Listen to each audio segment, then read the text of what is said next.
நடிகர் ஜெயம் ரவி அவரது மனைவி ஆர்த்தி மீது அடையாறில் உள்ள காவல்துறை துணை ஆணையர் அலுவலகத்தில் புகார் அளித்துள்ளார். தனது மனைவியை விட்டு பிரிவதாக அறிவிப்பு வெளியிட்டு நடிகர் ஜெயம் ரவி பிரிந்து வாழ்ந்து வரும் நிலையில் தனது உடைமைகளை மீட்டுத் தரக் கோரி அவர் காவல் நிலையத்தில் அளித்த புகாரில் தெரிவித்துள்ளார். அதில் சென்னை கிழக்கு கடற்கரை சாலை ஈஞ்சம்பாக்கத்தில் உள்ள மனைவி ஆர்த்தியின் சொகுசு பங்களாவில் இருக்கும் தனது உடைமைகளை மீட்டுத் தரக் கோரியுள்ளார். விவாகரத்து விவகாரம் சர்ச்சையாகி வரும் நிலையில் நடிகர் ஜெயம் ரவி தனது உடைமைகளை மீட்டுத் தரக் கோரி அளித்த புகாரின் அடிப்படையில் அந்த வழக்கை அடையாறு துணை ஆணையர் நீலாங்கரை காவல் நிலையத்திற்கு மாற்றி விசாரணை மேற்கொள்ள உத்தரவிட்டுள்ளார். இதனையடுத்து நீலாங்கரை காவல் நிலையத்தில் CSR பதிவு செய்து விசாரணை மேற்கொண்டு வருகின்றனர். பூந்தமல்லி அடுத்த EVP பிலிம் சிட்டியில் உள்ள பிக் பாஸ் செட்டில் பராமரிப்பு பணியின் போது தவறி விழுந்த ஒருவர் காயமடைந்தார். செம்பரம்பாக்கத்தில் இயங்கி வரும் EVP பிலிம் சிட்டியில் திரைப்படங்கள், தொலைக்காட்சி தொடர்களுக்கான செட்கள் அமைக்கப்பட்டுள்ளன. அந்த வகையில் தனியார் தொலைக்காட்சி தொடரான பிக் பாஸ் சீசன் 8க்காக பிரம்மாண்ட செட் அமைக்கப்பட்டுள்ளது. இந்த செட்டின் உள்பகுதியில் பராமரிப்பு பணிகள் நடைபெற்று வருகின்றன. இந்த பணிகளில் புலம்பெயர் தொழிலாளியான சாயின் கான் என்ற 47 வயது நபர் ஈடுபட்டிருந்தார். அப்போது உயரமான பகுதியில் இருந்து சாயின் கான் கீழே விழுந்து உடலில் பலத்த காயம் ஏற்பட்டது. உடனடியாக அவர் மீட்கப்பட்டு தண்டலத்தில் உள்ள தனியார் மருத்துவமனையில் அனுமதிக்கப்பட்டார். பராமரிப்பு பணியின் போது நடந்த சம்பவம் குறித்து நசரத்பேட்டை காவலர்கள் விசாரணை நடத்தி வருகின்றனர். கடந்த சில ஆண்டுகளில் இந்தியன் 2, காலா உள்ளிட்ட படங்களின் செட் அமைக்கும் போதும் இதே பகுதியில் ஊழியர்கள் உயிரிழந்த சம்பவங்கள் நிகழ்ந்துள்ளன. உரிய அனுமதி பெற்று பணிகள் நடக்கிறதா என வருவாய்த்துறையினர் ஆய்வு செய்ய வேண்டும் என்றும் புலம்பெயர் தொழிலாளர்களுக்கு போதிய பாதுகாப்பு உபகரணங்கள் வழங்க வேண்டும் என்றும் கோரிக்கை எழுந்துள்ளது.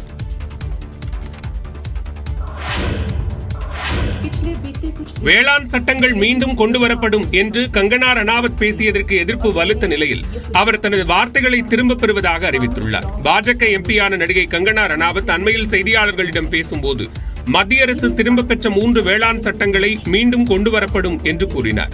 ஒரு சில மாநிலங்கள் மட்டுமே எதிர்த்த 3 வேளாண் சட்டங்களை மறுபரிசீலனை செய்ய வேண்டும் என்று நான் கைகளை கூப்பி கேட்டுக்கொள்கிறேன் என்றும் குறிப்பிட்டார். கங்கனா பேசியது அவரின் தனிப்பட்ட கருத்து என பாஜக செய்தி தொடர்பாளர் கௌரவ் பாட்டியா விளக்கமளித்துள்ளார்.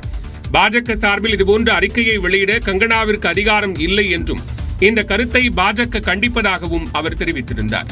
இந்நிலையில் எக்ஸ் பக்கத்தில் கருத்து தெரிவித்த காங்கிரஸ் தலைவர் மல்லிகார்ஜுன கார்கே வேளாண் சட்டங்களுக்கு எதிராக போராடிய 750க்கும் மேற்பட்ட விவசாயிகள் மரணமடைந்த பிறகும் தங்கள் குற்றத்தை பாஜக அரசு உணரவில்லை என்றார். கங்கனா ரணாவத்தின் கருத்துக்கு எதிர்ப்பு வலுத்த நிலையில் தான் கூறியதை திரும்ப பெற்றுக் கொள்வதாக எக்ஸ் பக்கத்தில் வீடியோ வெளியிட்டுள்ளார். और अपनी सोच से किसी को डिसअपॉइंट किया है, मुझे खेद रहेगा. I take my words back. Thank you. முன்னதாக டெல்லியில் நடைபெற்ற விவசாயிகளின் போராட்டத்தை மத்திய அரசு ஒடுக்கி இருக்காவிட்டால் வங்கதேசம் போன்ற நிலை இந்தியாவில் ஏற்பட்டிருக்கும் என கங்கனா கூறியிருந்தார். அப்போதும் கங்கனா ரணாவத் எரிச்சலூட்டும் அறிக்கைகளை வெளியிடுவதை தவிர்க்க வேண்டும் என்று பாஜக எச்சரிக்கை விடுத்திருந்தது. நாட்டின் எந்த பகுதியையும் பாகிஸ்தான் என யாரும் அழைக்க வேண்டாம் என்று கர்நாடக உயர்நீதிமன்ற நீதிபதியை உச்சநீதிமன்ற தலைமை நீதிபதி சந்திரசூட் கண்டித்துள்ளார். நிலத்தின் உரிமையாளர், குத்தகைதாரர் தொடர்பான வழக்கு விசாரணையின் போது கர்நாடக உயர்நீதிமன்ற நீதிபதி ஸ்ரீஷானந்தா பெங்களூருவில் முஸ்லிம்கள் அதிகம் வாழும் பகுதியை பாகிஸ்தான் என்று அழைத்திருந்தார். இந்த கருத்து பெரும் விவாதங்களை ஏற்படுத்திய நிலையில் உச்சநீதிமன்றம் தானாக முன்வந்து விசாரணை நடத்தியது.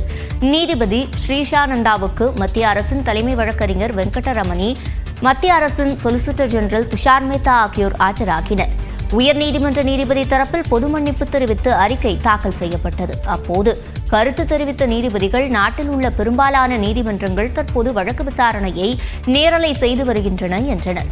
இந்த நேரலை என்பது மக்கள் மத்தியில் நேரடியாக செல்பவை என்பதை நீதிபதிகள், வழக்கறிஞர்கள், நீதித்துறையினர் மனதில் கொள்ள வேண்டும் என்றும் தெரிவித்தனர். எந்த ஒரு கருத்தை கூறுவதற்கு முன்னரும் நேரலையை மனதில் வைத்து கருத்து தெரிவிக்க வேண்டும் என்றும் தெரிவித்தனர். நீதிபதியின் இதயம், மனசாட்சியும் பாரபட்சமற்றதாக இருந்தால் மட்டுமே நீதியை வழங்க முடியும் என்றும் உச்சநீதிமன்ற தலைமை நீதிபதி கருத்து தெரிவித்தார். நீதித்துறையின் அனைத்து தரப்பினரும் தங்களுக்கு ஒப்படைக்கப்பட்ட பொறுப்புகளில் பாரபட்சமின்றி நடந்து கொள்ள வேண்டும் என நம்புவதாகவும் தலைமை நீதிபதி கருத்து தெரிவித்தார். சென்னையை அடுத்த திருவொற்றியூரில் தனியார் பள்ளி மாணவிகளின் புகைப்படத்தை மார்பிங் செய்த சக மாணவர்கள் 3 பேர் மீதும், நடவடிக்கை எடுக்காத பள்ளி நிர்வாகம் மீதும் போக்சோ சட்டத்தின் கீழ் வழக்கு பதிவு செய்யப்பட்டுள்ளது. தண்டையார்பேட்டையைச் சேர்ந்த மாணவி தனியார் பள்ளியில் 10ஆம் வகுப்பு படித்து வருகிறார். இவரை சக மாணவர்கள் ஆபாசமான வார்த்தைகளால் கிண்டல் செய்ததாக கூறப்படுகிறது. இதனையடுத்து மாணவியின் தாயார் பள்ளி நிர்வாகத்திடம் முறையிட்டுள்ளார். ஆனால் பள்ளி நிர்வாகமோ சம்பந்தப்பட்ட மாணவர்களை கண்டிக்காமல் மாணவியை குற்றஞ்சாட்டியதாக தெரிகிறது. இந்த நிலையில் தனது மகளுடன் பயிலும் பள்ளி மாணவிகளின் புகைப்படத்தை சக மாணவர்கள் மார்பிங் செய்து வெளியிட்டதாக மாணவியின் தாயார் திருவொற்றியூர் காவல் நிலையத்தில் புகார் அளித்தார். அதன் பேரில் விசாரணை நடத்திய காவல்துறையினர் 3 மாணவர்கள் மற்றும் பள்ளி நிர்வாகத்தின் மீது போக்சோ சட்டத்தின் கீழ் வழக்கு பதிவு செய்து விசாரித்து வருகின்றனர்.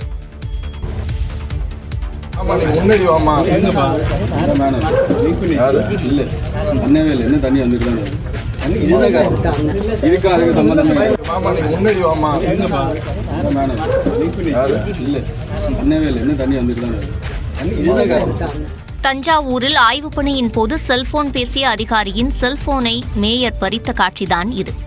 11வது வார்டு பகுதியான டபீர்குளம் உள்ளிட்ட பகுதிகளில் தண்ணீர் தொட்டி தூய்மையாக இருக்கிறதா, பாதாள சாக்கடை பணிகள் முழுமையாக நடைபெறுகிறதா, மின் விளக்குகள், மின் கம்பங்கள் சீரமைக்கப்பட்டுள்ளனவா என மாநகராட்சி மேயர் ராமநாதன் ஆய்வு மேற்கொண்டார்.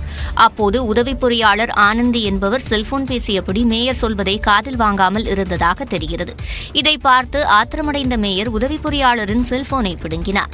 பின்னர் அவரை அழைத்து பேசிய மேயர் ராமநாதன் பணியின் போது செல்போன் பேசக்கூடாது எனவும் பொதுமக்கள் குறைகளை கேட்டறிந்து நடவடிக்கை எடுக்க வேண்டும் எனவும் அறிவுரை வழங்கினார்.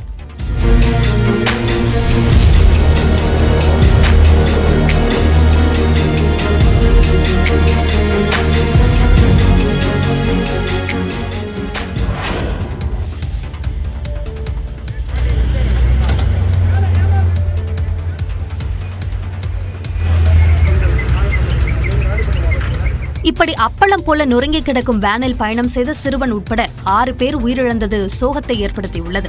ஆரணி அருகேயுள்ள வாழைப்பந்தல் கிராமத்தைச் சேர்ந்த 20 பேர் திருச்செந்தூர் முருகன் கோயிலுக்கு சென்று வழிபாடு நடத்திவிட்டு சுற்றுலா வேனில் வீடு திரும்பினர். மேட்டத்தூர் கிராமத்திற்கு அருகே வந்து கொண்டிருந்த போது கட்டுப்பாட்டை இழந்த வேன் சாலையோரம் இருந்த மரத்தின் மீது பலமாக மோதியது. இந்த விபத்தால் சுற்றுலா வேன் முற்றிலுமாக உருக்குலைந்தது. அதில் பயணம் செய்த 14 வயது சிறுவன், 2 பெண்கள் உள்ளிட்ட 6 பேர் சம்பவ இடத்திலேயே உடல் நசுங்கி உயிரிழந்தனர். உடனடியாக அங்கு விரைந்த தீயணைப்புத் துறையினர் வேனின் முன்பகுதியை இயந்திரத்தை கொண்டு உடைத்து உடல்களை மீட்டனர்.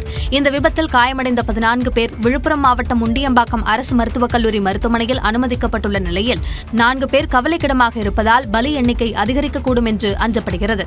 இந்த விபத்தால் திருச்சி சென்னை தேசிய நெடுஞ்சாலையில் போக்குவரத்து பாதிக்கப்பட்டது.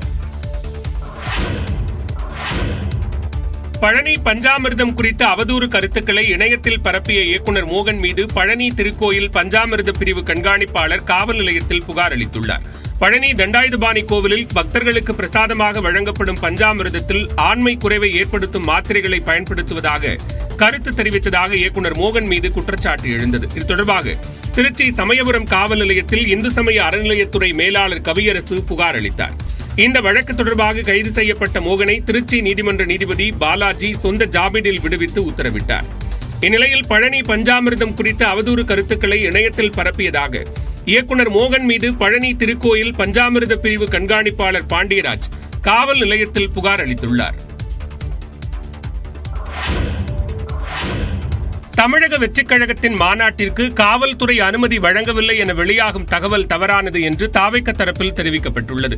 நடிகர் விஜய் தொடங்கியுள்ள தமிழக வெற்றிக் கழகத்தின் முதல் மாநில மாநாடு வரும் அக்டோபர் 27ஆம் தேதி விக்கிரவாண்டி அருகே உள்ள வீசாலை கிராமத்தில் நடைபெறவுள்ளது. இந்நிலையில் மாநாட்டிற்கு காவல்துறை அனுமதி வழங்கவில்லை என்ற தகவல் தவறானது எனவும் ஏற்கனவே நிபந்தனைகளுடன் கூடிய அனுமதி வழங்கப்பட்டு விட்டதால் புதிதாக அனுமதி பெற வேண்டிய அவசியம் இல்லை என்றும் தாவேக தரப்பில் கூறப்பட்டுள்ளது. காவல்துறை விதித்த 33 நிபந்தனைகளுக்கும் ஏற்கனவே பதிலளித்து விட்டதால் தேதி மாற்றம் குறித்து மட்டுமே காவல்துறையினரிடம் தெரிவித்திருப்பதாகவும் தாவேக தரப்பில் தெரிவிக்கப்பட்டுள்ளது. இந்நிலையில் தமிழக வெற்றிக் கழகத்தின் கொள்கை பிரகடன மாநாட்டிற்கான ஆலோசனைக் கூட்டம் கட்சியின் பொதுச் செயலாளர் என் ஆனந்த் தலைமையில் நாளை நடைபெறுவதாக தகவல் வெளியாகியுள்ளது. இதில் பங்கேற்குமாறு மாவட்ட நிர்வாகிகள், பல்வேறு அணிகளின் அமைப்பாளர்கள் உள்ளிட்டோருக்கு அறிவுறுத்தப்பட்டுள்ளதாக கூறப்படுகிறது.